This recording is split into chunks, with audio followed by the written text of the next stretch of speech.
Hello! It's definitely been more of an AI-focused week this week. I've been familiarizing myself with comfyui, and I've made a few workflows that, well, work. The first is for basic image generation with ZImage. I have both the regular and turbo versions working now. Initially, I was getting a completely blank image with turbo, but once I switched the underlying model, it seems to work fine now.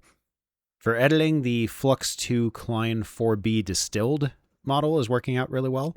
I have a workflow that will automatically generate left, right, front, and back views of a character.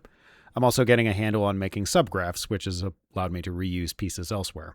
The 3D generation requires the image to have an alpha channel so it can generate a mask. I had a more complicated workflow using Klein and doing all sorts of green screen matting and color subtraction, channel subtraction, until I discovered that there was in fact an existing node that does this quite well just out of the box. I did run one of the images through Trellis 2 to get the textured model, and it didn't come out too bad. I don't know whether I'm going to be using the 3D model generation for characters, but at least for anything like terrain objects, that should work out pretty well. Speaking of existing nodes, there's a reasonable pixelation node. Combining that with downsampling and the background removal, I should be able to generate sprite images with more involved concept art, which is kind of nice. For animation, I was, at great memory expense, able to get LTX2 working.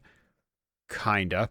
I will need to come up with some kind of workflow to generate animation frames, so either I'll continue poking at some of the video matching models, or I might do individual keyframes with me for reference.